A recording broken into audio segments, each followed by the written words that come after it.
As we continue with episode 2 of the sort of comfort series that I'm doing, comfort food, I have a 1/3 pound of salted cod which has been prepared, which means it has been rehydrated and most of the salt removed. I use boned or boneless salted cod, but while I was preparing it, what I did, I went through everything to make sure there were no bones that snuck in there. If you're looking for a video on how to prepare this, head over to youtube.com/food FAQ. I've got a video on there showing you how to do that.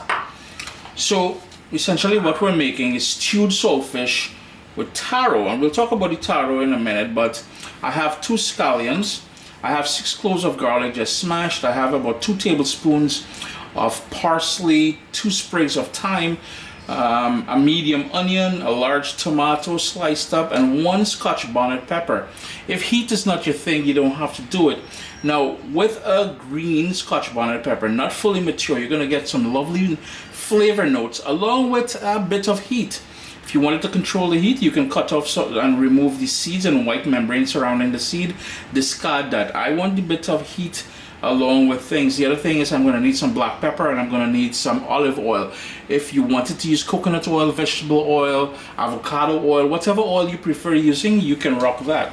So let's talk a minute about this taro now.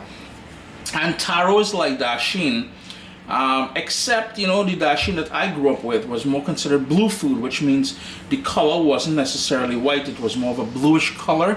But this is what I have available to me here, and it works.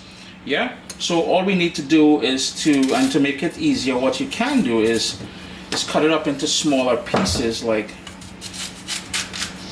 and I got this at the Asian supermarket. So this is, and it's very starchy, it's like potato, yeah? And all you would do is peel the skin, like so. And you know, sometimes you gotta go a bit deep, as you saw there. Well, on this one here, you're going to see it a bit, there's a bit of blemishing and all that there. We need to chop that out. The only thing I would recommend doing is when cutting it up into smaller pieces, make sure all of the pieces are pretty much exactly uniform in size so it will cook evenly. Now, when you see me boil this, and all you got to do is boil it in salted water. I won't go heavy with the salt because I know there's going to be remnants of salt in the salted cod that we use. And this dish here, yo man, you know, and whether or not you have taro, edos, in this case dasheen, cassava, yam, whatever you have, green banana, all those things will work. And it is a dish my mom used to make for my dad when we were growing up. Still make it today when I visit them in Toronto or when I visit them in Trinidad and Tobago. She still makes it, but most times she knows that I prefer yam, not the kind of fake sweet potato yam. And you know, sweet potato works too, eh? But the real Caribbean style yam. Listen, if you don't have any of the above that I mentioned, the yam, the dasheen, green banana, cassava, edos, whatever, simple boiled potato, just your regular potato, will work as well. Yeah, so I'm just going to go ahead and peel this up. I'm going to show you how I'm going to cut this. I'm just going to cut it in half like so, and I'm going to hit them a further cut down the center. I'm going to give it a wash and we're going to put it in a pot covered with water. We've got it now in that pot covered with water on a medium-high flame. We're going to bring it up to a boil.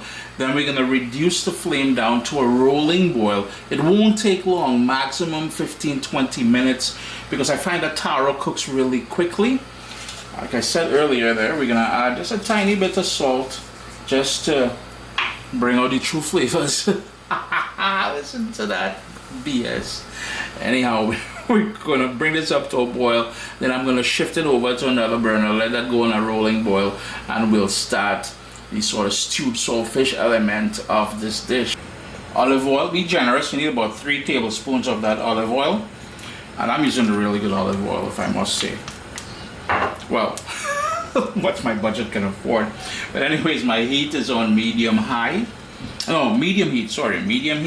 And right away, I'm going to go in with the prepared salted cod because I want it to flavor. the oil that we started with here. Now if you wanted to add more salted cod, if your budget big and you can rock more, hey, do your thing, alright? I'm not hating. I just out here just trying to enjoy this little comforting meal. Middle of winter. I'm not supposed to be down in the Caribbean, but hey, they say I can't go, so I can't go. Alright. What I like doing at this point as well is adding my black pepper. I find it brings out the flavor of the black pepper once it gets to sort of toast in that oil there. Yeah, quite a bit of black pepper, but so it goes, yeah? And fresh ground black pepper between you and I, best thing, best thing. And speaking about flavor, I'm going to go in with the leaves of the thyme as well. Any sort of tender stems can go in, but you see this? That is a choking hazard. Yeah, I'm speaking from experience. So I'm just going to go in with the leaves, like so. Isn't it? It's popping like popcorn. Not that popcorn Jamaica, oh gosh. 4 minutes in, and it's just time to add all of the other ingredients. There's no rhyme or reason, yeah? Just gonna toss all of that in there. Scotch bonnet, garlic, parsley, onion, tomato. Everybody's joining the festivities in the pot right now, yeah? And all you want to do now is reduce the heat to medium-low and let this cook slowly, releasing the flavor of the onion, parsley, thyme, garlic. If you have a little pimento pepper, I mean to say, if that's what you have on hand, add it in the pot as well, yeah? I'm not hating. But what I'm going to do is I'm going to put the lid on there just to let some steam generate to soften up everything and help release those flavors. You will notice as it starts coming up to a boil, you will see this sort of froth or foam coming to the surface here. What you want to do is, boom, toss that down the sink.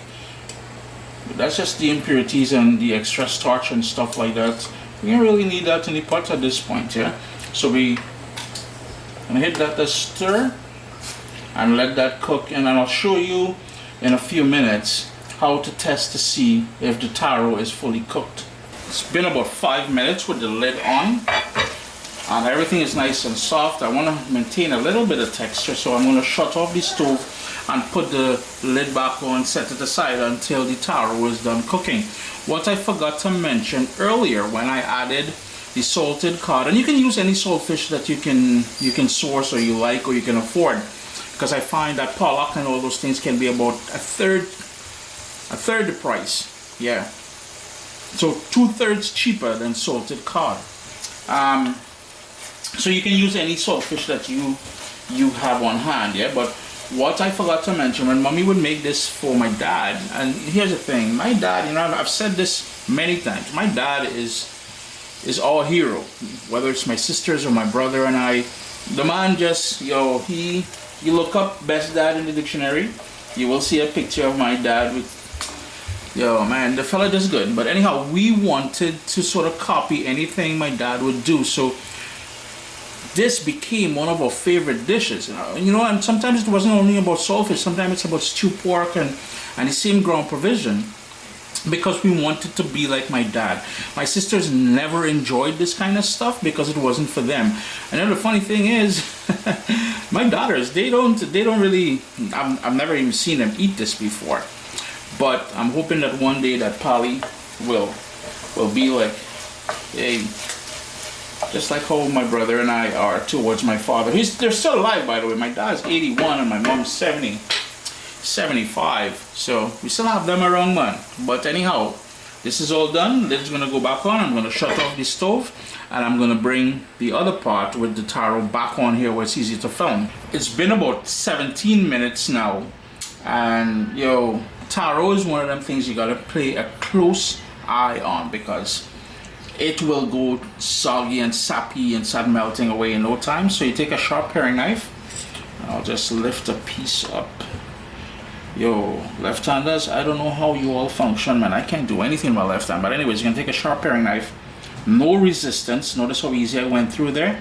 That is good now. So what you want to do is drain this so it's completely dry, and pretty much you're done. All you need to do is lay out a few pieces on the plate, top it up with the stewed saltfish. If you have, I'm telling you boy, if you have some big slices of avocado, and I ain't talking about that Mexican thing, I'm talking about the real big, nice, cheesy zaboka we have in the Caribbean. You see that? That is the ultimate pairing. Forget wine. Forget wine. You need wine for this. You need more beef. All drained and ready for Uncle Chris to assemble. Sit down and tuck in. Sup, soldiers?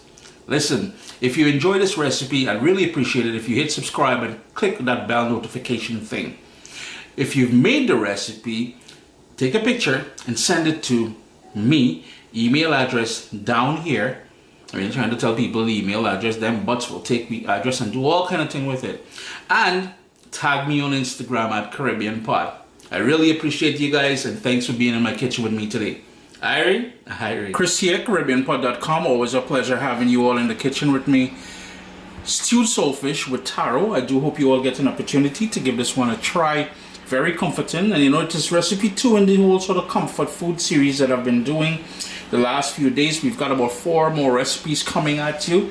Both recipes are available at CaribbeanPod.com. It's an older recipe that I posted. I'm just updating things. Irie.